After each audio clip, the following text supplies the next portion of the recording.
Hello, welcome to SquishiVision. I just finished watching Secret Invasion Promises. I actually I watched it on the day it came out, and I got halfway through, and then things happened.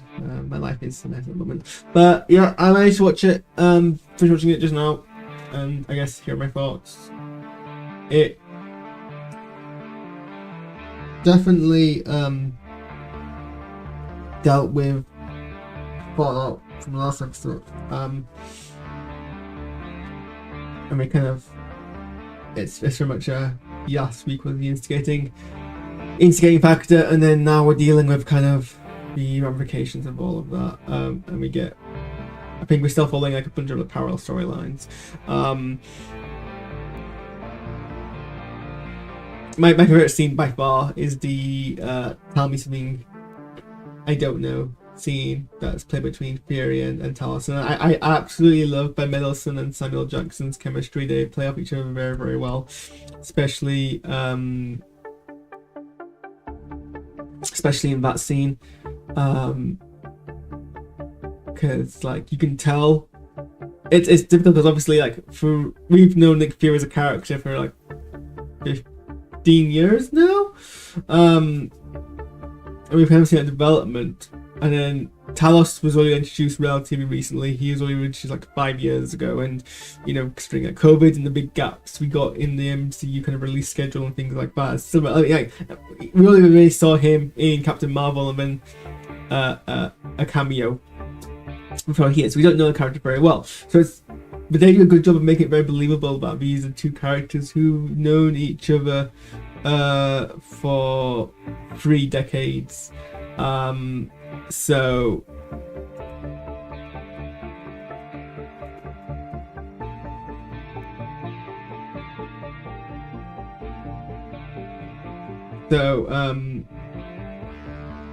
it's, you know, that's a big ask. We get one established character to get like to have this kind of, I mean, also yeah, the episode we find out that Fury has been married to a Skrull, has a Skrull wife, and that's a significant thing, and you've got to basically imagine that this has been a thing for a long time. So I wonder if they can, you know, sell that very well.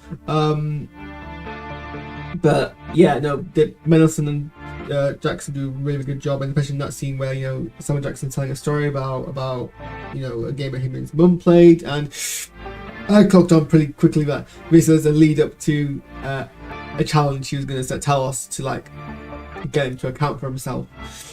And possibly Talos also knew that, but he was still playing along. He was still like kind of chuckling along with Fury's story, you know, which kind of sells their friendship. And then the fact that Talos doesn't really even need that much to kind of confess to Fury about there being a million Skrull on the planet that's been keeping from Fury all this time, because he knows that ultimately he's going to get found out, so he might as well.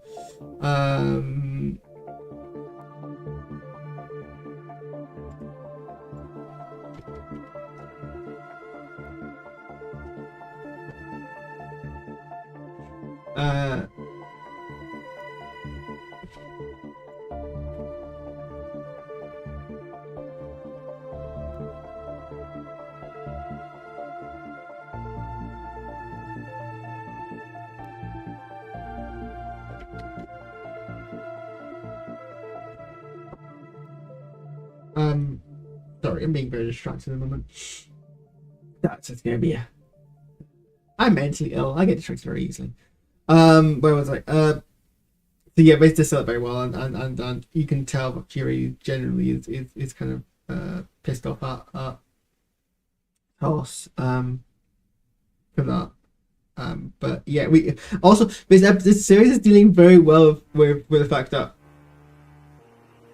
Nick Fury is black, in the sense that like it's using it in a way which feels organic and makes sense, and makes some very good commentary without making it.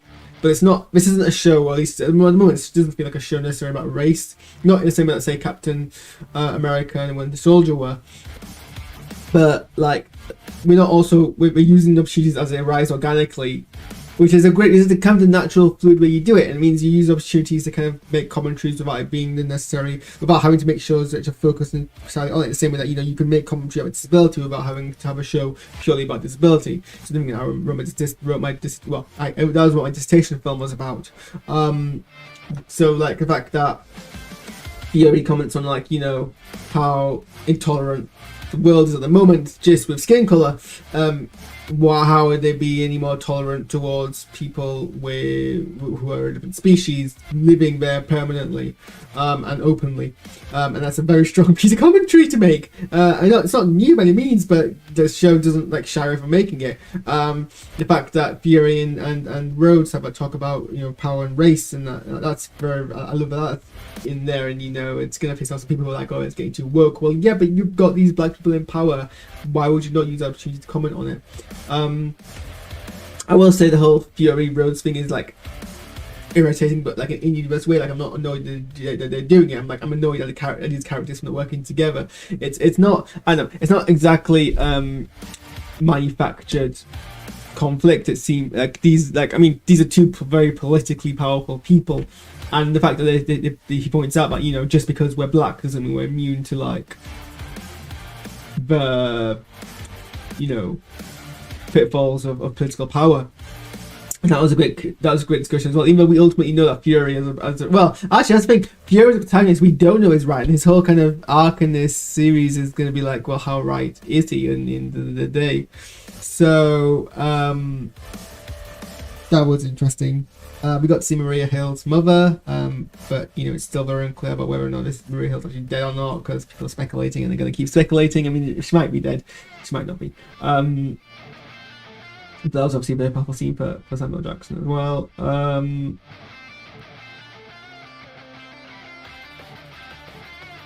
We see Gravik having a rise to power, which I don't know how I feel about Gravik as an antagonist just yet, because we've not really seen that much of him. He's not the most interesting character so far, but I mean, there's still 4 more episodes to go.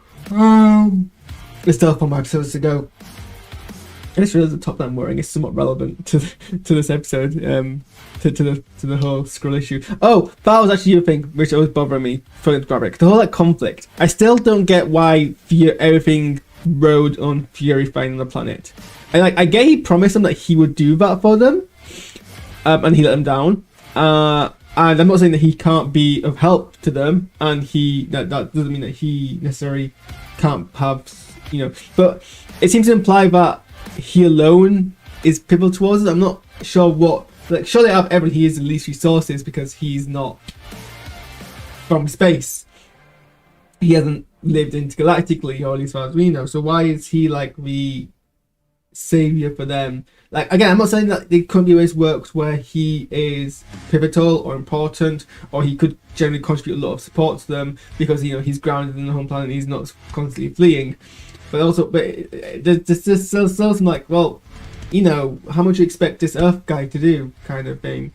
But this episode does still expand it. Maybe future episodes will expand on it. The fact that he's basically been using these Skrulls as spies, and the idea that Fury over the last 30 years, a lot of power that he's gained and a lot of resources he has is because he has these Skrull who he can deploy out and put in places, and now that's coming to bite him in the back because he's got all these people who he has helped trained to infiltrate Earth against him.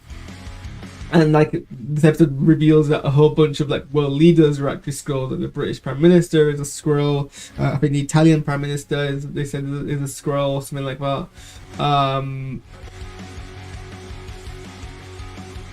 It's more of a world leader. But yeah, Gravik basically comes in and he's we need action kind of thing. He's kind of trying to rile them up politically, and he gets the support of most of a room, although it's kind of implied that this is a plot in the process anyway, not just a grab at the moment kind of thing. Gaia is still being very unclear about where her leases lie. I mean, obviously she betrayed all of our... I shouldn't wear white tops, especially during the daytime, because it's just reflecting and causing a lot of glare. This was a bad choice of tops to wear. But Gaia is very much a character who is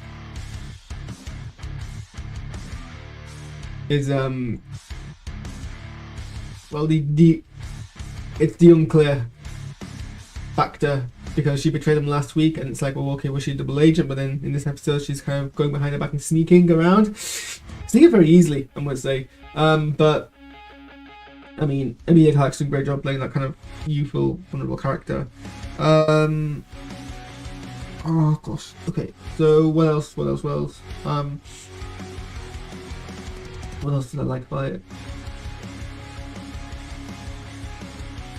The action piece where they raided that butcher's was fairly well done. I liked that. It wasn't anything special, but I did like it. I did like the graphic cutting off of the Skrull's hand. There was some weird CGI blood in here. Like I don't know why, because usually you can just get away with like not having any blood, and it's kind of like, oh, okay, well we know what's happening. But there was like really obvious CGI blood spurts, not graphically, but like it was very like.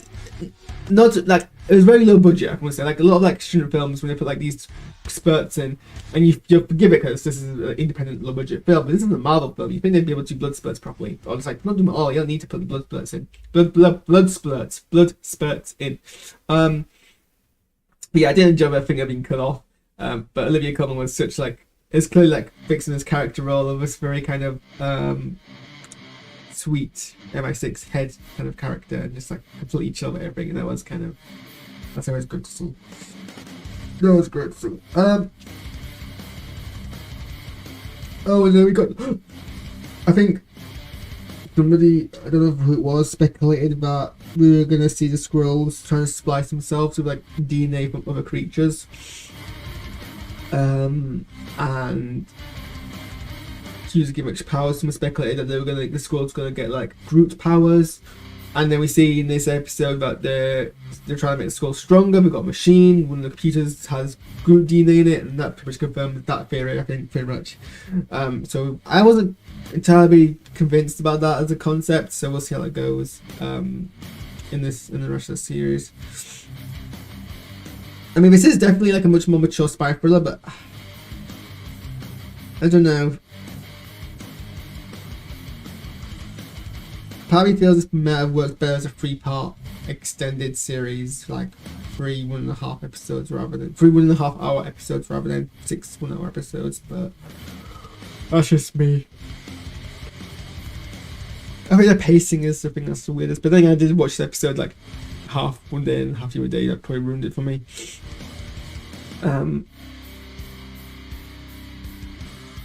Yeah, but like I think the most intriguing thing here is focusing on Nick Fury and the fact that, you know, he's clearly this exhausted, very old spy trying to take it all on, and it's whether or not he's right to do so.